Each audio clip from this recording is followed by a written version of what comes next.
Welcome to Royal Daily Report, your source for the latest royal news and updates. Do not forget to subscribe to stay informed. Hold on tight, because what you are about to hear is not gossip. This is not whispers from the tabloids. This is Buckingham Palace itself, the very heart of the British royal family, finally breaking its silence after years of looking the other way. For a long time, people have been asking questions about Meghan and Harry's children, Archie and Lilibet. Were they truly royal heirs? Why did the palace stay completely quiet about them? Why did the children never appear in public the same way William and Kate's children did? Rumors spread, questions piled up. But the palace never spoke, until now. Sources close to the palace have confirmed that the papers have already been prepared. These are not temporary warnings or short-term notices. These are final official orders that will permanently change the royal status of Archie and Lilibet. The message is harsh but simple. Their claim to a royal identity is gone. This is not a family argument. It is not about who likes who. It is about rules, the oldest rules in the royal family's entire history. And to understand why the crown made this move, we have to go back more than 100 years to a king who wrote those rules in stone. The year was 1917. Europe was at war.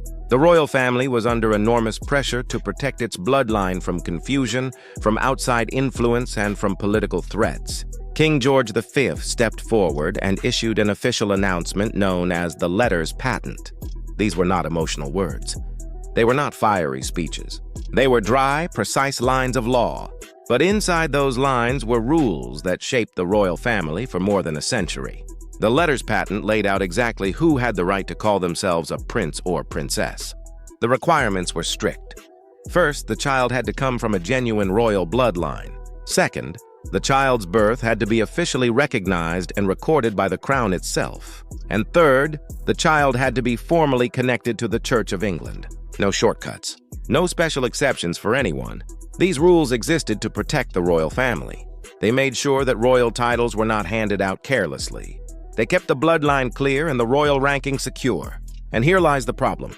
When the crown looked at Archie and Lilibet, it saw two children who, through absolutely no fault of their own, did not fully meet every requirement. Their births, their records, and even their ties to the Church of England left gaps that could not be ignored. Which is why, from the very moment they were born, a countdown had already quietly begun. The royal system was simply waiting for the day it would act. That day began in 2019 with the birth of baby Archie. At first, everything seemed to follow the expected path. A joyful announcement, public smiles, a healthy baby. But then something unusual appeared, buried deep inside the paperwork. On Archie's birth certificate, Meghan was listed by her full legal name, Rachel Meghan Markle. That was completely normal. But then, without any explanation, the document was changed. Her name was removed and replaced with her royal title, Her Royal Highness, the Duchess of Sussex. Who does that? Birth certificates are not press releases. They are legal records locked permanently into history. And yet here was one being rewritten as though it were a public announcement. Meghan claimed the palace had forced the change. Palace staff denied it. Both sides pointed fingers at each other and neither one backed down. And in that back and forth, a very dangerous question was born. Was this change about appearances? Or was it about positioning Archie in a specific legal way inside the royal record? Because one thing became very clear. This child's entry into history was no longer smooth or simple. It was messy, fought over, and surrounded by doubt. And once doubt enters the official record, the foundation underneath begins to crack. By the time Meghan and Harry welcomed their second child in 2021, the palace had already learned something important. Silence speaks louder than words. When Lilibet Diana was born, the announcement did not come from Buckingham Palace. It did not arrive with the sound of royal trumpets, proud attending doctors, or official photographs taken for the history books. Instead, it came from across the ocean, a cheerful, perfectly polished press release from sunny California. For hundreds of years, royal births were far more than family milestones. They were events recorded for history, carefully written down, officially witnessed, and formally documented. The baby was never just a child. The baby was a living symbol that the royal family continued forward. Every detail was noted and preserved, from the hospital announcement to the signatures of the royal doctors present at the birth. But with Lilibet, there was nothing, no royal presence. No ceremonial stamp of approval, no acknowledgement whatsoever from the palace. It was as though the royal family had simply turned its back. For those who were paying close attention, it felt completely unprecedented, like a curtain quietly being lowered, signaling that this birth, though celebrated in California, was not being claimed by the crown. If the birth had raised eyebrows, what came next raised serious alarms. Months later, Meghan proudly announced that Lilibet had been baptized in California. She spoke warmly about the ceremony, the photographs, and the joy of the occasion. But behind palace walls, whispers began immediately. Because while Meghan's team considered the baptism official and complete, the Church of England did not. And in the world of the royal family, that difference matters far more than most people outside it realize. Do not forget to subscribe to Royal Daily Report for more royal updates. A royal christening is not simply about sprinkling holy water and taking family portraits. It is about connection. It ties the child to the church, to the crown, and to hundreds of years of royal tradition. It is an official seal, one that formally writes the baby into the record as a recognized part of Britain's royal history. But palace sources claim that Lilibet's baptism was never officially registered with the Church of England, which meant that, under royal rules, it was considered invalid, a ceremony without any official recognition. And so instead of strengthening her place within the royal family, it weakened it. Instead of cementing her bond to the crown, it broke it. The palace reportedly viewed the California christening not as a sacred and binding moment, but as a clear break from the rules, a ritual that, under royal law, simply did not count, which left Lilibet in a dangerous in-between place, celebrated and loved by her parents, completely ignored by the system. For Meghan, these problems went far beyond paperwork and church records. They cut directly at the heart of her identity.